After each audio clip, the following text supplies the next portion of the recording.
En un caluroso mes de julio de 1961, en la bulliciosa ciudad de Nueva York, nacieron 3 niños idénticos, trillizos. Sus primeros minutos de vida transcurrieron juntos, bajo las frías luces de neón del Hospital Hillside en Long Island. Aunque lloraban por separado, sus ritmos eran los mismos, como si sus corazones compartieran un compás secreto que la ciencia no alcanzaba a comprender. Sus rostros eran indistinguibles, mismos ojos, misma nariz, mismos pliegues en las manos, 3 vidas con un comienzo idéntico, pero sus destinos, sin saberlo, serían cuidadosamente desgarrados por una decisión humana.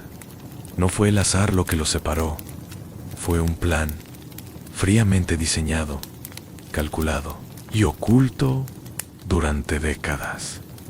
Su madre biológica, una joven soltera de origen judío, sin los medios ni el respaldo familiar para criarlos, tomó la difícil decisión de darlos en adopción. El proceso fue gestionado por la agencia Louise Wise Services, conocida por sus estrictos estándares y su prestigio entre las familias judías de clase media alta de Nueva York. Nadie cuestionaba a Louise Wise, ya que era símbolo de seguridad, de moralidad, de bienestar infantil, pero detrás de su fachada respetable, algo más se cosía, algo inusual, algo inquietante.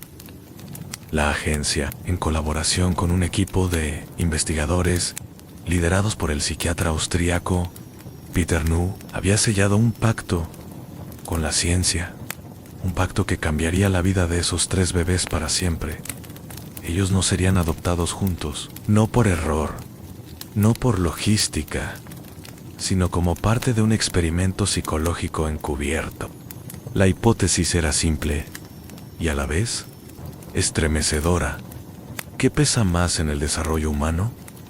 ¿La genética o el entorno? ¿Qué ocurre si colocamos a 3 bebés genéticamente idénticos en 3 contextos radicalmente distintos y documentamos su evolución durante años?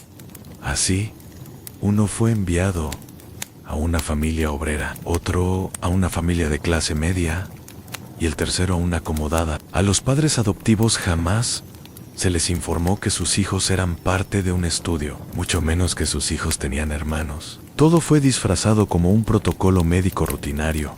Se les dijo que era importante evaluar el progreso del niño, que distintos especialistas pasarían periódicamente por casa para hacerle pruebas de desarrollo. Firmaron, sin saberlo, su consentimiento para ser parte de una manipulación sin precedentes. Durante años, investigadores con libretas en mano entraron y salieron de sus hogares, filmaban, tomaban notas, realizaban test cognitivos, seguían, cual sombras, la evolución de los trillizos.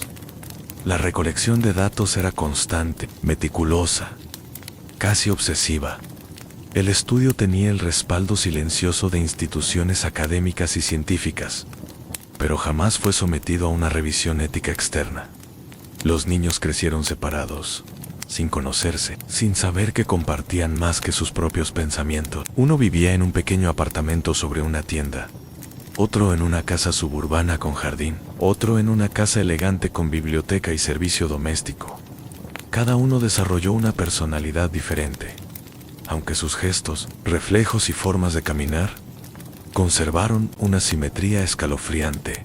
Sus vidas siguieron caminos paralelos, sincrónicos en ocasiones. Los 3 presentaban patrones de conducta similares: pequeñas rabietas, dificultad para dormir, ansiedad social.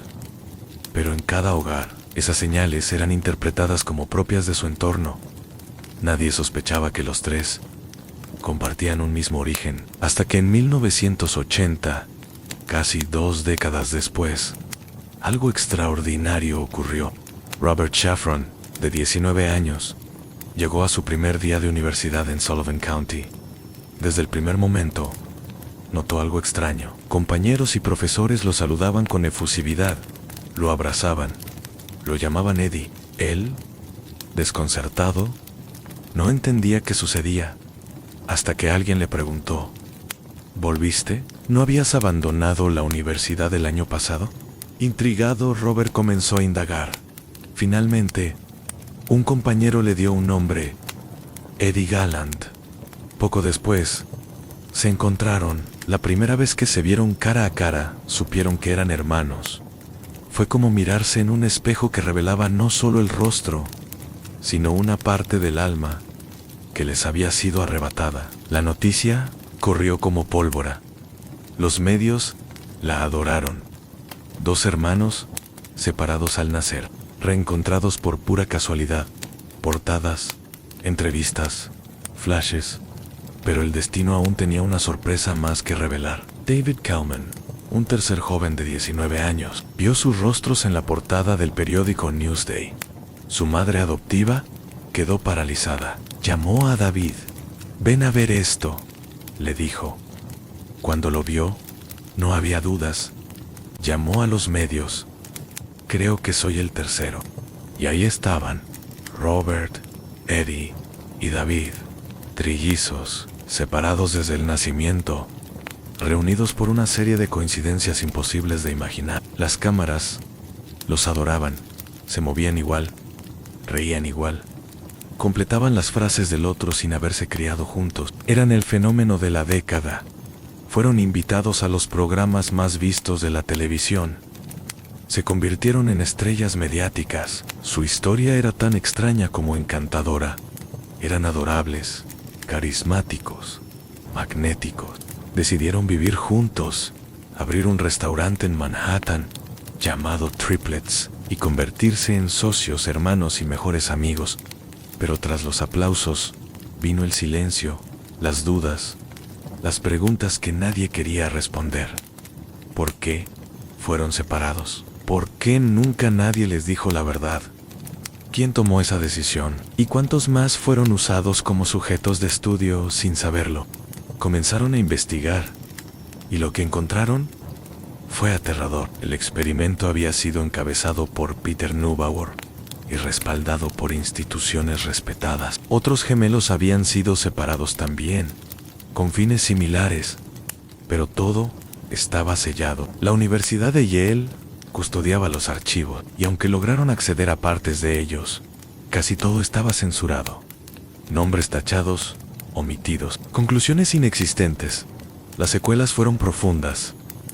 Aunque los trillizos intentaron mantenerse unidos, el dolor psicológico no se podía negar. Sus personalidades, aunque similares, también chocaban. La crianza que cada uno había recibido marcaba sus formas de afrontar el mundo. Las discusiones comenzaron a hacerse más frecuentes, y lentamente, los lazos comenzaron a tensarse. Eddie, el más sensible del grupo, sufrió en silencio. Durante años, lidió con episodios depresivos, ansiedad y una sensación de pérdida que no lograba entender del todo. En 1995, a los 33 años, Eddie se quitó la vida. Su muerte sacudió los cimientos de la historia que el mundo había idealizado. Robert y David quedaron devastados. Ya no eran el fenómeno alegre de los talk shows, eran sobrevivientes de un experimento inhumano. Decidieron contar su historia, ahora desde un lugar más oscuro, más crudo. Participaron en el documental Three Identical Strangers, donde relataron no solo el reencuentro, sino la manipulación detrás de todo. A través del documental, el mundo vio lo que ellos vivieron, el impacto emocional de haber sido separados, la fragilidad de la identidad humana cuando es manipulada, el costo de la ciencia cinética. El experimento nunca fue publicado. Neubauer murió sin rendir cuentas. Los documentos completos siguen sellados hasta el año 2066.